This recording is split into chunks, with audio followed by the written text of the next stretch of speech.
it's amazing where it's gone and how quickly it's moving. One of the points in our talk with Elliot Vigil was, I said, hey, the guys that are getting in on AI early are the guys that are going to be. He's like, well, it was 6 years ago. Those were the guys that got in early. Right. And hey, fair point. Maybe I'm one of the guys that thought I got in early, and because I hadn't been on it for 6 years. I might have a year and a half. I don't know where that would put me on the curve. Hopefully, a little ahead, anyway. And then there's another one. I use Perplexity, just like ChatGPT, which it's a little bit more specific with the numbers, if you will. Okay. So that's just another. It costs you, I think, $200 a year. But some of the projects I'm working on, it has saved me days and days of research. You can get it in like a minute. It's just it's amazing. Learn how to ask the right question.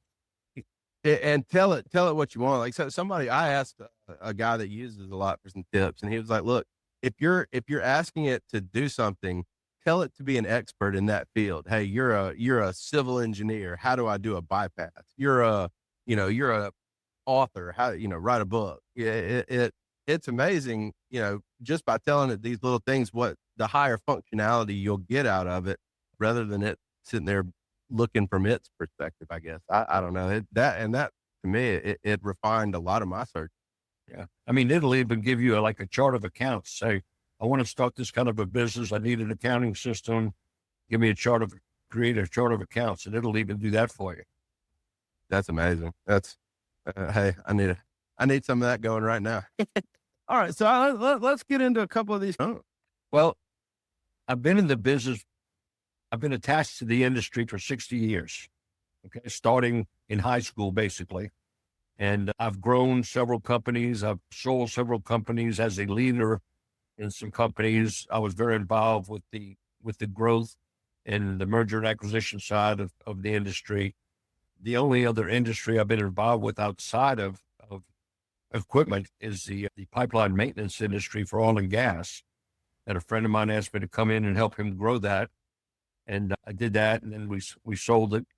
And that's when I had some time on my hands. And so that's when I did the podcast. I wrote a book, and then some guys asked me to get back into the M&A industry with them. I did that with them for a year. And then I said, I can do this by myself without sharing commissions. And I guess in the last few years, I've done about 160 million in transactions. So wow.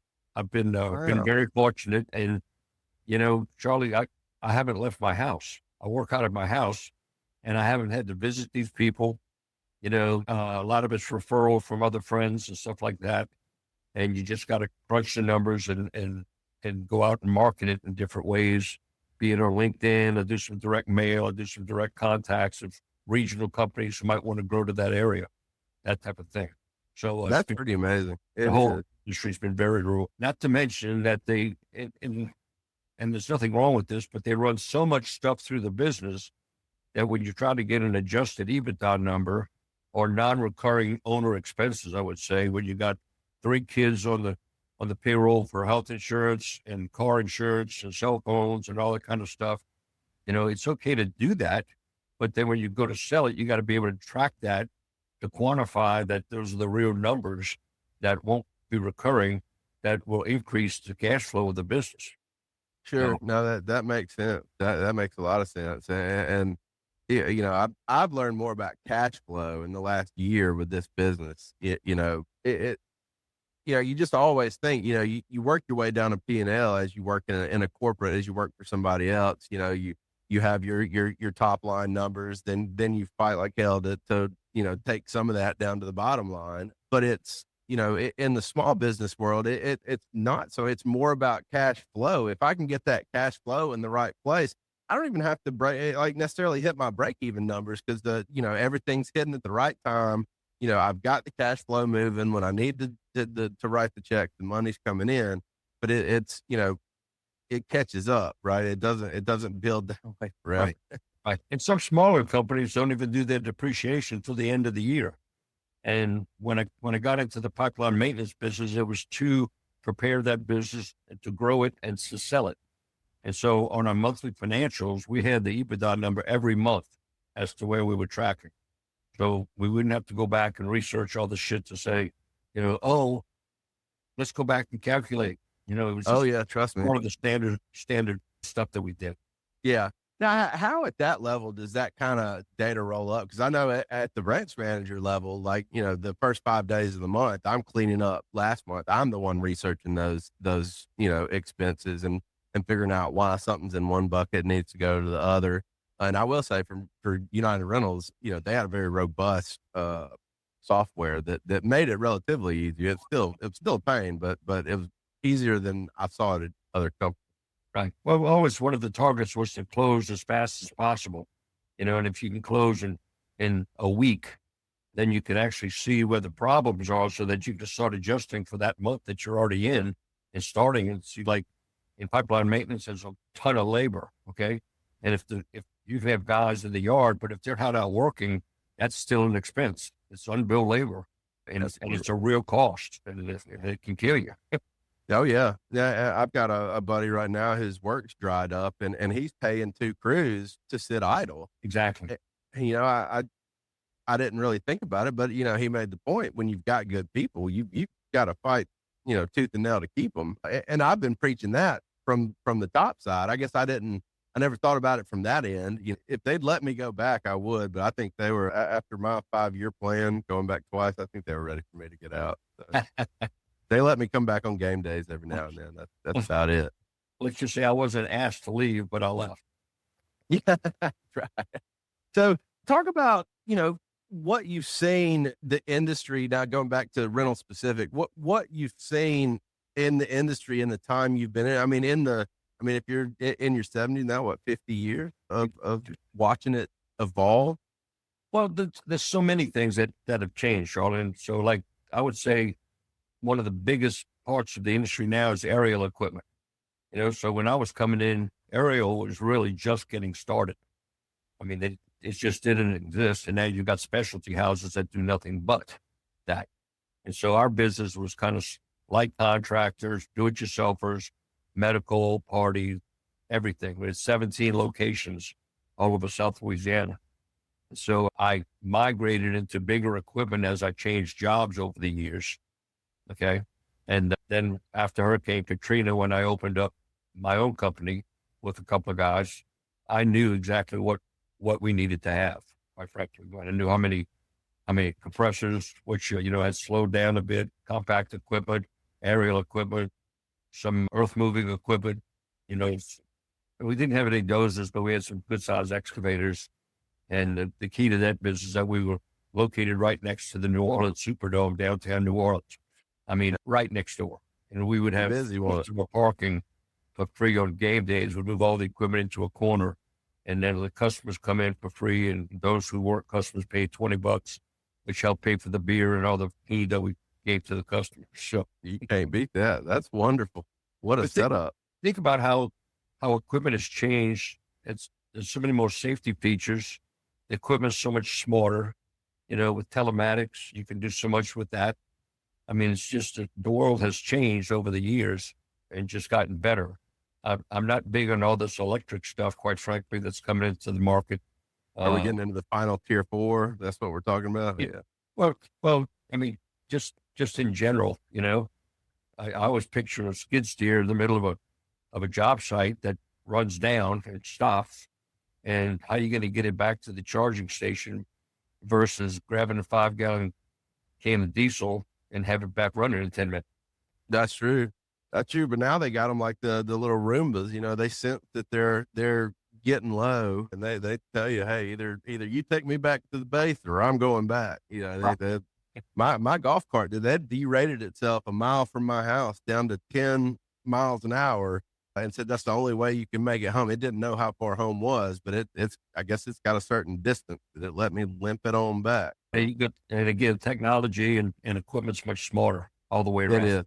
It is. And just in my brief time, the telematics, what we were able to do with that, you know, specifically to sewer bypass, you know, back in the day, you'd have to have a whole crew, you know, sitting with these pumps 24 hours a day. Right. And now the way we've got it set up, you put the right gear in these bypasses. I can tell you your flow. I can tell you, you know, your run cycles, your RPMs. I can tell you how that pump breathing day in and day out. And, you know, the right guy can do that on multiple projects. And that's, that's been amazing to watch for me. But kind of taking it back and piggybacking off that question a little bit, when did, previously it was, going to the aerial equipment, I would assume if somebody had that, aerial 120-foot boom, they're the guy in that area that did anything that needed that 120-foot boom until somebody said, well, let me buy 5 of them and try to rent them. Is Right. that, how did that, that must have been the absolute Wild West, just seeing, hey, would this be better for the customer if I bought it and they rented from me?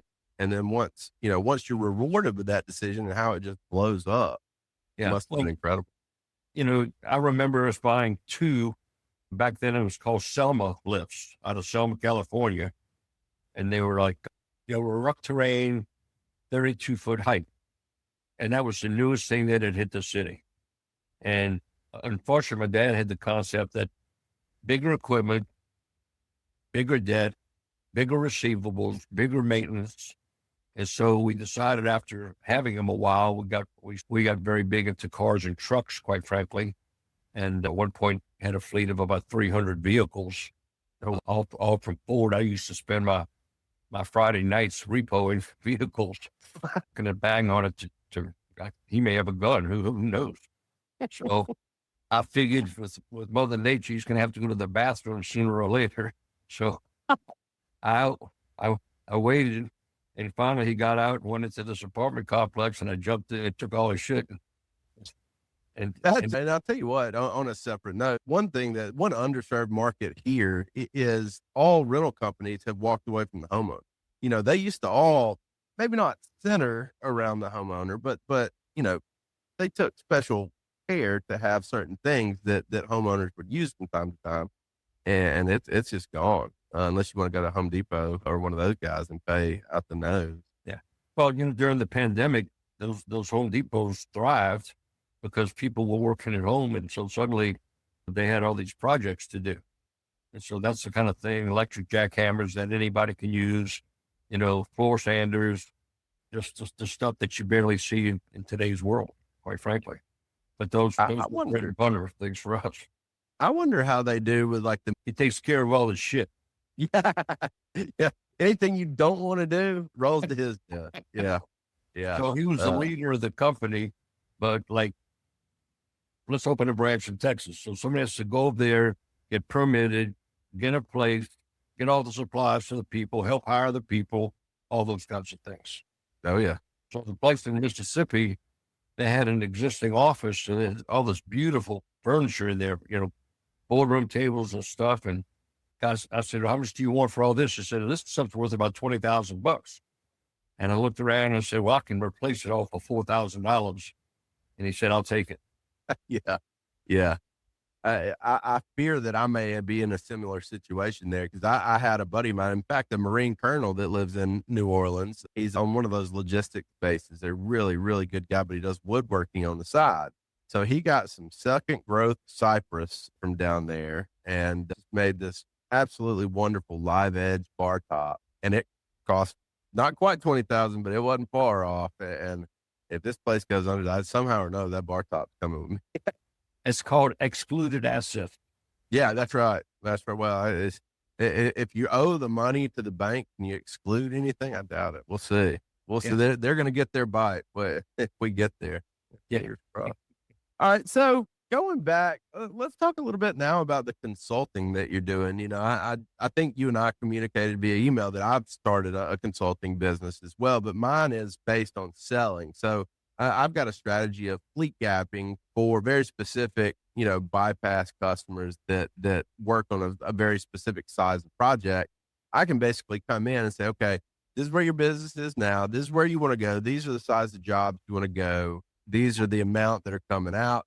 This is the right amount of pumps, the sizing of the pump that will get everything that you need. You won't have to go out and rent on these projects unless you go outside of, this little comfort zone we've built and, basically define that strategy and then define the pump that they'll need in that strategy and then sell them that pump. So I think that's kind of different. So your consulting is on kind of more the leadership, the growth, the scaling. Is that correct?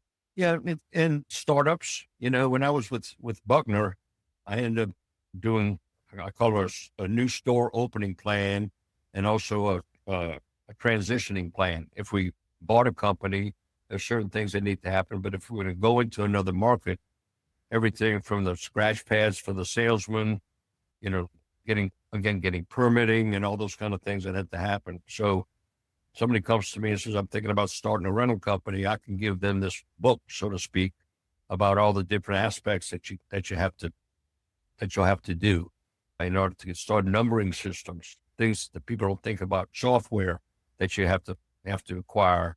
It's very rare you find somebody in this industry now that doesn't have a software package attached to them. Oh, yeah. Some of that consulting right now, I'm actually in on 3 advisory boards for companies that are in the equipment industry. One of them is called chassis.ai. And all these guys found me on LinkedIn, by the way. And it's an AI concierge service for sales teams that they can track every sales call, phone call, email, text, whatever. So people don't have to spend their nights writing up reports and all that kind of stuff. Another one we just launched called Equip Hunter, which is a new used equipment sale website that has some AI features in it that we think is kind of a step above the way people have normally just gone onto a machinery trader and looked at hundreds of pieces of equipment. And then how do you know which one is really the one to buy? So kind of a step up from Ralph's. I think that's what we use. Right. And then the third one is a company called D-Rental, which is a lead generation company that we get contracts just to go to the D-Rental to order their equipment online. And then we get a small percentage for a transaction fee. So those are the 3 main ones that I'm involved with and stay pretty steady on right now.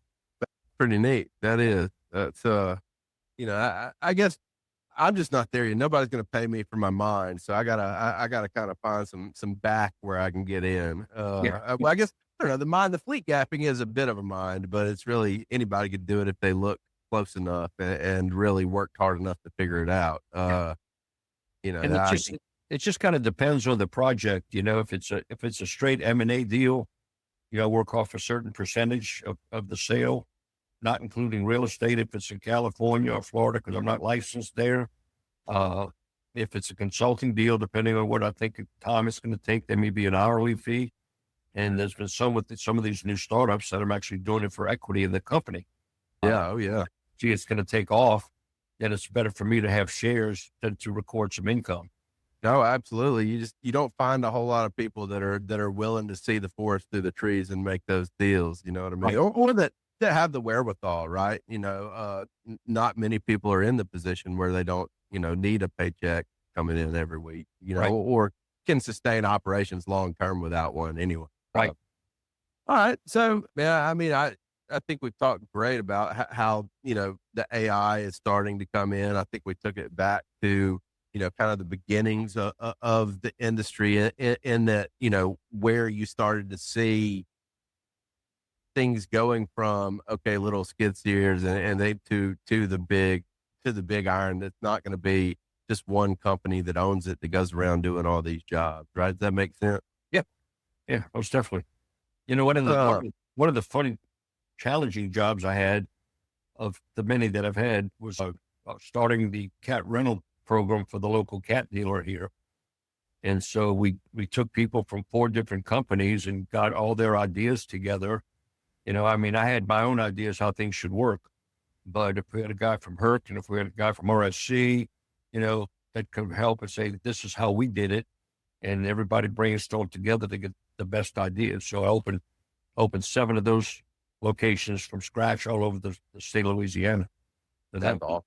That really, I mean, it's things like that. The experiences that can't be bought in a university, that can't be taught in a school. You can tell your stories, but it's, you'll have a gut that nobody else will have because of the things that you've seen. That there's so much talk about instinct in this business, but it's learned as much as it is inherent. There's people that parse information better than others, but the people that have the true gut instinct only got it by being there. Right. Right. And Charlie, one of the things that I learned that in one of my management styles was to try to get people to think for themselves. You know, when somebody has a problem and they have a boss, they're going to go right to the boss, right? And so when that would happen with my guys, I would say, well, what do you think we should do? Well, what do you mean? I said, you're in the trenches with them. You know all the details of the thing. There's always two sides to the story. What do you think we should do? And get their true ideas and get them to get that brain churning a little bit. And sometimes they have great ideas and they help me to solve their own problem. And it's Absolutely. sometimes it might be, well, that's good. I think based on what I know, I think this is what we should do. But I said, don't ever hesitate to not try to solve the problem yourself, right or wrong. Okay. Make a decision and then tell me after the fact. If you need me, I'm always here for you. But empowerment. Yeah. I mean, the Big Blue Machine made a push on that, but when you get that big, sentiment aside, it's just never going to make it all the way down. Right. It doesn't matter how good you are in your organizational, change, training, flexibility, anything. It's just never going to make it top to bottom all the way down. Right. I mean, would you agree to that? Yeah, absolutely. I mean, I'm not saying they shouldn't try. I'm not saying you don't have these campaigns because it helps, it makes it down. I've never seen a complete transformative, change from top to bottom where you didn't have to kind of shave off, the dead meat along the way. Right. Let's see. I had a good question. It was a piggyback off one of them, and now of course, my wonderful memory is failing me here. But let's go back and talk kind of about the Rental Equip Talk Radio because I mean I think that's something special, and I don't know if maybe it might have been a little before its time, or maybe I don't know how you market something like I don't know how you market what I do. I mean, I'm just posting stuff on YouTube and LinkedIn and. Kind of like early in my sales career, I didn't know what I was doing. I was throwing darts everywhere, and eventually I found a few that stuck. Right? I guess in my mid 40s, I'm trying to be more strategic, but it's still ultimately it's however many darts you're going to send and how many are going to stick. Yeah. Well, I mean, my marketing plan was pretty simple, in that I would post it on LinkedIn, okay, which is for free. Then I also run an ad on the RER reports every week to say what the subject matter was going to be, because it came out Monday. My show was Wednesdays at noon. So if it's something of interest, at one point I had a couple thousand listeners in several countries, quite frankly. Is this streamed? It was streamed. It was a live show, but then it would go to a podcast. So in other words, you could Google Rental Equip Talk Radio right now, and you'd find some of the shows that are still out there. Okay. And what platform are they on? Voice America is all I can tell you. Okay. All right. I'll have to look into it because I don't even know where I would store any of my stuff. I don't know how long it stays on YouTube, which is where I'm putting it right now. But apparently, even with the Rental Roadshow that we're doing, there's no real cost to storing the videos of people uploading a video tour of their business. Makes sense. Well, somebody's storing it. Yeah. Well, I'm not that technical. My daughter handles all of it. I'm just the magic of the internet. It just idea guy. It's there. But I think you're starting to see a bunch of the talk about the impact of data. People who have read the book said, "How the hell did you get through all that shit?" And the theory is never give up. One day at a time. That's right. I'll tell you the lowest point of my life. Okay. Was that I had lost a family business. We started another company with an investor. Over a weekend, I put together a business plan. We shrunk down to 4 locations. And after the first year, my dad and he had a falling out, and I left the company too.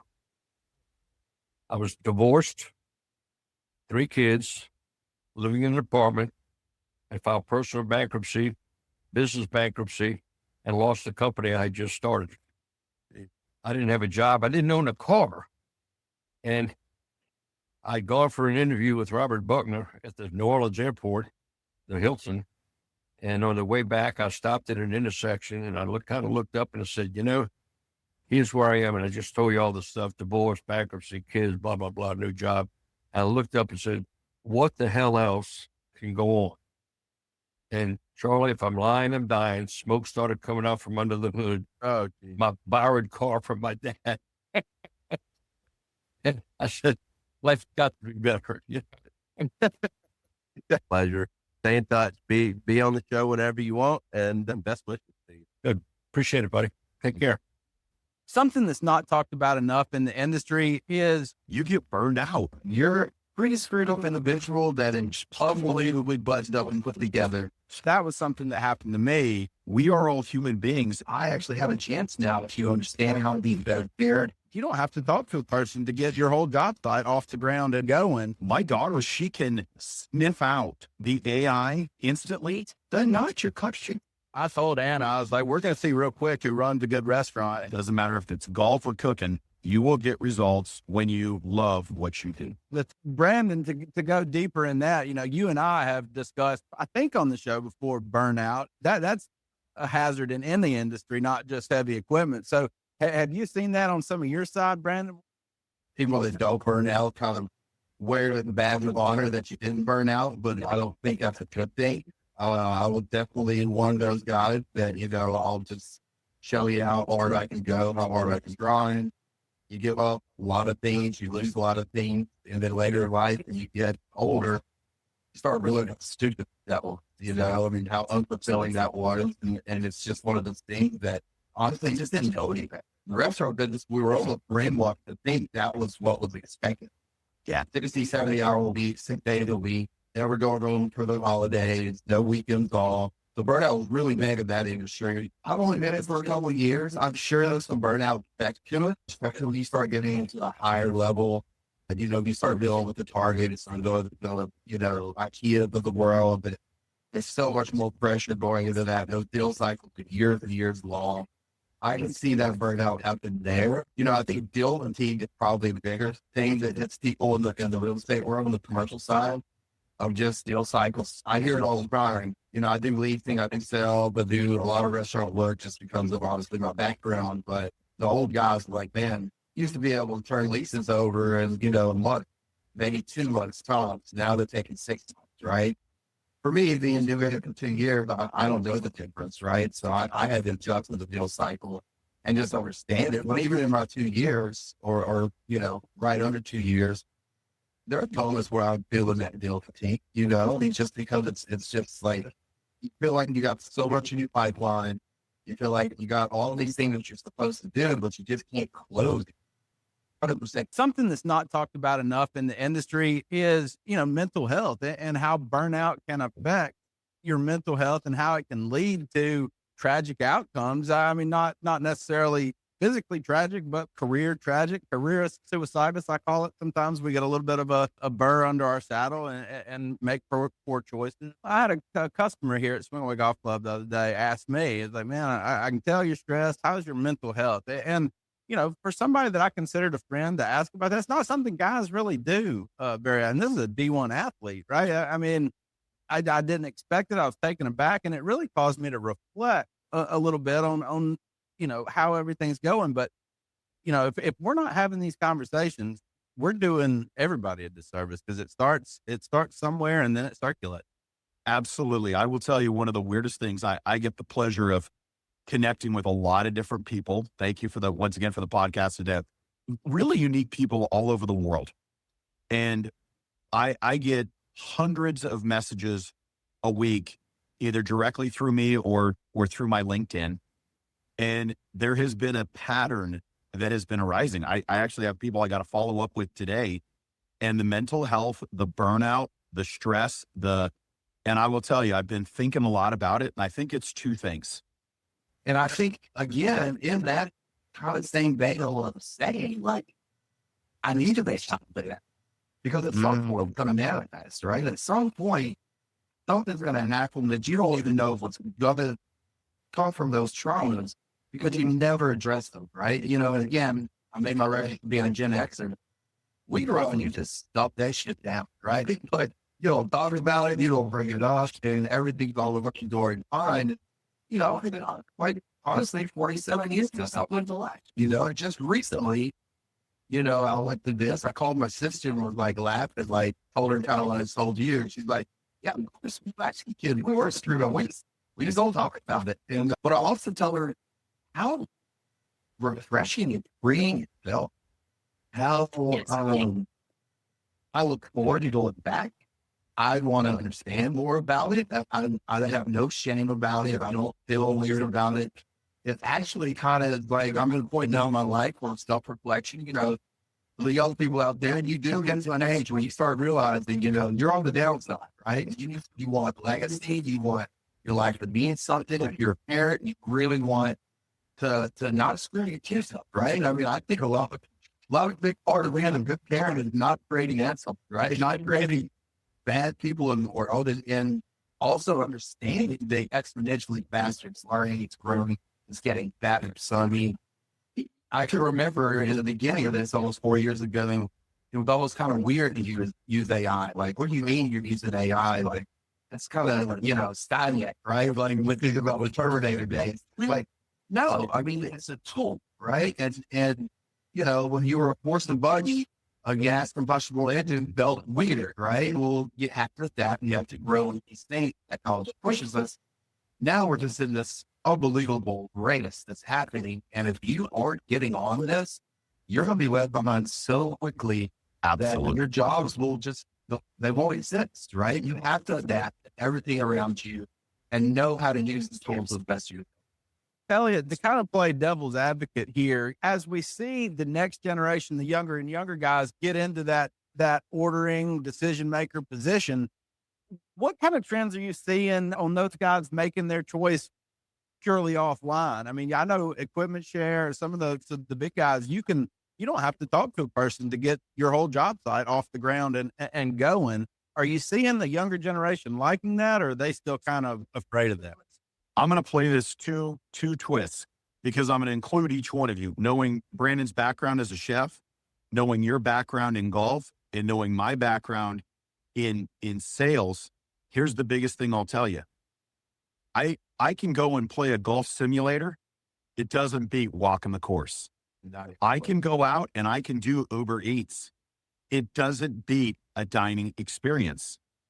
I can go out and I can say, look, I've watched companies where they're like, look, we're going to go online.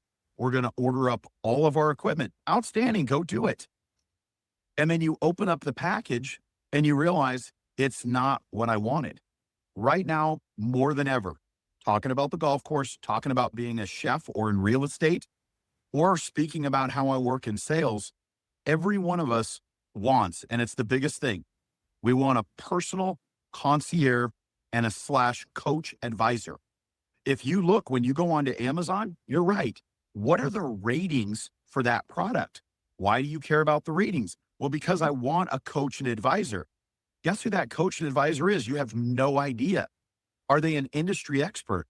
Why am I taking restaurant advice from a 22-year-old who barely knows how to scramble eggs? I'll tell you who I want to take advice from when I go out to dinner, an executive chef like Brandon. When I go play a golf course, I don't want to have somebody where here's like, oh, well, it plays really good on a simulator. That doesn't mean a damn thing. Go to the golf course and I want to play with somebody who's played the golf courses. I want to meet up. I want to be with people who know it, experience it, and are going to engage me. And I think to your thing, to the point that you made of, will everybody be buying online? We will always find people that want the ease of buying online. Every person here, doesn't matter who's listening to this call, we've all gotten burned buying something online. Your Uber Eats showed up and it was tossed. It was all upside down. It looked terrible. You go out and you say, hey, this golf course was really highly rated, and you find out it's a par 3. You go out and you rent a piece of equipment and the company that sends it out was the cheapest company, and you realize it was a low quality piece of equipment that was not well maintained. Every single one of those affects the overall experience that customer has. And I really don't think that AI is going to replace it. And I actually think it will have people where they'll realize the value of a great interaction, because they're going to start trusting people that have the experience. It's not going to just be ratings. It's going to be someone you trust. I couldn't agree more. I had met some people from the Chick-fil-A company. We're talking about all the different nuances of the restaurants, and I thought we did, inflation, raising prices, right? Like cost of food goes up constantly. Margins already raised or then what happened, especially in the local mom and pops, right? Like they're scared to raise the prices. So they just keep putting their margin and their margin and their margin. The next thing you know, you're actually got loss leaders, right? One or two are okay if they bring the crowd and they're spending the money on everything else. But at the end of the day, you got immediate full loss leaders. You're going to plug very quick, right? So something that I remember the CEO of Chick-fil-A saying to me that stuck with me to the core. If they're complaining about your prices and they're not coming in, two things are bad. One, your user experience or diner experience is not what it needs to be. Or two, they're not your country, right? I mean, if why I'm selling you the real estate, right? Like I'm sure there's a way, Zillow and all that, you can buy houses and all those things from there. Luckily, I'm not in the housing world on the commercial side, but like, if you don't want to meet and look at the space and allow me to talk to you about what it is, understand what we're talking about, you're the right customer. Don't do what you need to do online and do all the things, that's fine. And there's a world for that. And there's nothing wrong with that. But in what I do, I facilitate experience and I handle whether I'm tenant repping or if I'm landlord repping. I'm working for somebody there and I'm doing the work and I'm creating an experience, right? I mean, I go imagine, hey, here's this, I live in how big was space and then couldn't even tell you how much it is. You read inside a lease? Of course not. You're not be able to articulate what's going on here. Maybe you know what they're needs, right? Which involves questions, discovery questions, and making not feel like a robot interacting with people. And in real estate, we really talk a lot about we are working in a way of trust-based long-term relationships, right? I'm not trying to sell you a piece of property or lease something to you or for you with the idea that I'm never going to see you again. I want it before, right? I want the experience to be as painless as possible. I want you to feel great about what's going on. And we all agree, I think, in a transaction, if both sides feel like they want it, and both sides feel like they have the contract from there, and that's a successful deal. Or if both somebody like me in that world is to try to get to that deal every single. It sounds like the answer is in person, you bring value. Where is the perceived value online? Is that what you agree, Elliot?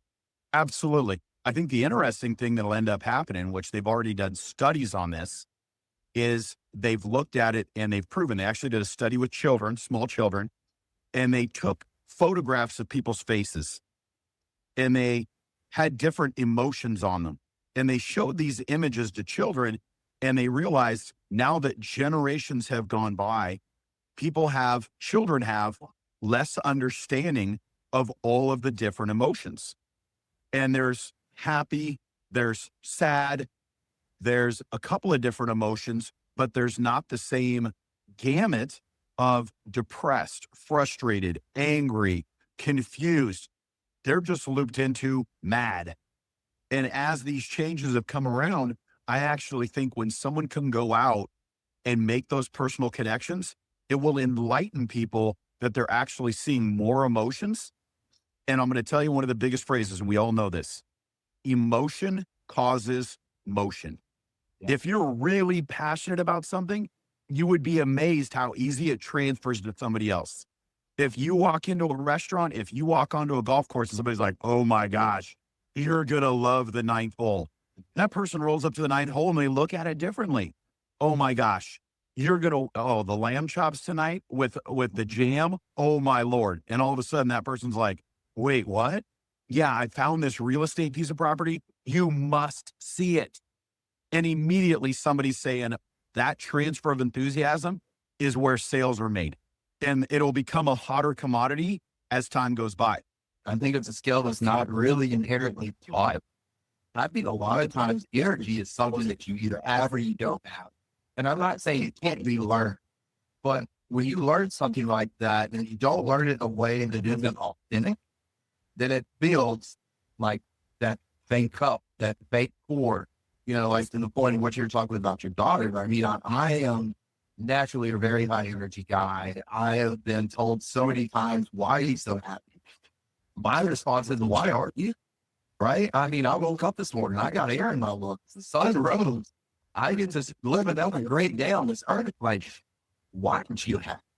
You know, and I'm infectious that way, right? I mean, I'm an energy guy, I'm a culture guy, and I believe in coming into my office or my restaurants back in the day. I say, important to everybody. We're knuckling, we're high fiving, how was your day? Great, what's going on? How's your family? Tell me about all these things. I'm a big believer in manifesting positive things in your life. If you think you can do something long enough and you put yourself in positions to do that, you can do it. I mean, Amen. I used to get the question all the time in the restaurant world, especially from the younger cooks, right? Like, Charley, how did you get here? How did you get from being a biscuit maker at Hardee's when you were 15 years old to owning 6 restaurants, to being an executive chef, working in all of these great restaurants? And quite frankly, my parents told me I could be anything when I was a kid, and I believed them. But I caught up to it and said, okay, it's all problem solving, right? Like, I mean, I literally at 46 years old, I decided to sell everything and get into real estate.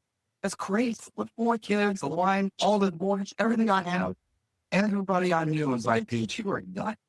But every one of them also who knew me said, anybody can do it, do it. And for me, it's a problem solving thing, right? If I get one that like I woke up one day and said, all right, like quit it, I'm gone. It was a 2-year process, right? I decided 2 years before I was going to do it. What are the steps to get there? Because at the end of the day, and that's all it is, a system that's really just writing down what you do every day that you're not even aware of, right? And get paralyzed in the fact that I got a brain system. You already have a system. You just didn't write it down. So to the point of, you open the door, right? And you come in, what's the first thing you do as you're going? Cut the lights on. Go over here and I do this. If I'm in the kitchen, I cut the wood on it, cut this, the ovens on it. That's the process. Just put it in paper, right? So for me, the way my brain thinks is, okay, I'm in real estate. But what do I have to do? First thing you got to do is you got to take a 60-hour course and you got to pass the test. Okay. Well, where do I get the course from? How do I start studying? Let me just start. 60 hours is going to happen whether I take this course or not. So let's go ahead and do it, right? So you knock that out. You take it, then you start lining up interviews. You interview, you find the place you want to be. You get in, you find somebody that's smarter than you, that's been there longer. You make sure to be personable enough to get them to like you want to train.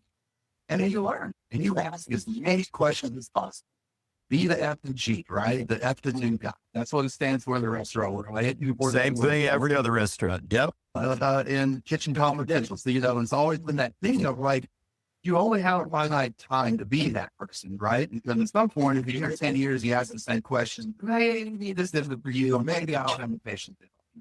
So utilize that time, make your procedures, figure out what it is from A to B to C to M. How do I become this? And I'm just going to do it.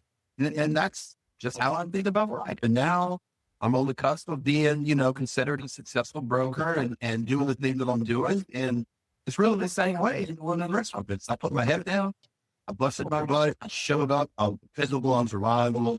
I didn't, I partied best of them, but you know what? I'd leave the bar but sleep in the parking lot because I'm going to be late for work. I need to be there. And I think dependability is a huge part. If you want to learn how to fly, you better jump out of the nest. I watch way too many people where they play safe. They take a job where somebody else controls their destiny and controls their success. Mad respect to both of you guys. I'm going to tell you right now, you got to jump out of the nest. You can spend your entire career, you can spend your entire life playing soft and playing easy. There's a lot of people that do that. The rewards go to those who are willing to take risks and play hard. You could make enough money that you could survive. Was it as good? Absolutely not. But you didn't die. At the exact same time, in 2020, during COVID, it happened. Everybody got rocked. And a lot of people don't remember June of 2020, the price per barrel of gasoline, of crude, went to negative $23 a barrel, which means in Texas, they quit pumping oil and they stopped hard. We had employees that worked for my company that had a ton of equipment out on rent, and they put all their eggs in one basket. Respectfully, they made a lot of money off of crude oil pumping. And when that market stopped, It wasn't that they didn't know how to sell, is that they didn't know how to diversify. And I would tell you the best thing you can do is you have to make sure that you take care of all the different types of customers. And you have to make sure you have a big enough diversification that not if it stops, but when it stops, you can pivot and you can adjust so that you survive and maybe even thrive in an ever-changing economy. Brandon, how about some wisdom from the restaurant industry in I 2008? think Elliot knocked it out of the park. I mean, the diversification was exactly what I was going to say there. Honestly, I don't really have much to add. That's the thing that the moment you asked the question, and I was going to do the same thing 08 and 20, because, basically they were the same thing as far as shutting the world global economy down, and people were ready for it. I know in 2020, the buzzword was pivot, right? Everybody's pivoting. The same thing with diversification, right? I mean, in the aspect of understanding that one thing that we thought was going to be great isn't going to be great anymore. You can't just sit there and die. You got to get up. You got to get to work, right? I mean, you got to start thinking. The people that were like, "Oh, the government's going to take care of me," and doesn't, like that's going to stop. Don't get me wrong. I mean, they did. We're needed, and people, definitely benefited from that. And I definitely am not trying to say anything against that aspect of it. But I can't tell you how many people didn't have a way out to that. Didn't have a thought, or thinking that, okay, cool, they're going to pay me this money, and now I'm going to smoke weed and play Xbox all day long in the basement. No, bro. Like, that's going to stop eventually. And then what are you going to do? The people that I think came out of both those things in a good situation took the downtime, reflected, obviously licked their wounds, and then started thinking, what's next, right? Like, tomorrow's not promised anybody anything anyway. So what's next? What can I do to try to think about what's the next move? My wife just took a job in the trash business, right? She works for public services, and she's selling dumpsters and stuff like that. The very first thing we talked about in her looking at that career, recession, right? Like, that was something that we talked about immediately. Wow. I mean, trash is never going to stop happening. COVID, trash was usually abundant. Wait, trash was still happening, right? So it's like, okay, that's something that was funny for me in 08. We felt that restaurants were recession proof, right? I think every restaurateur that had a good brand was, adhered to the community, always felt like people would take those moments and make, maybe I'm not coming 5 days a week or 3 days a week, but I'm still going to come to the anniversaries. So you just had to try to gather more people. COVID showed us very quickly that we couldn't make it through that, right? All of a sudden, we're having the Cisco's, the US Foods of the world calling us and asking us to be grocery store because they had so much food that was going to die in their warehouses that now we're selling retail stuff. And a lot of people did that, and then all of a sudden we're selling 5-year plan to get there. But you know what's going to happen? 5 years is going to happen whether I think about this or not. So let's use that time to really hone in on what you got to do. I will add one thing that in 2020, with respect to restaurants, Brandon, I told Anna, I was like, we're going to see real quick who runs a good restaurant. And those who, to your point, pivoted and got those alcohol specials, got those, meal in a box type cook at home things. Those who stepped up their to go programs are the ones who made it through that and came out on the other side healthier, almost like the Taco Bell of Demolition Man, if you remember that old movie. Well, guys, that's really all I've got.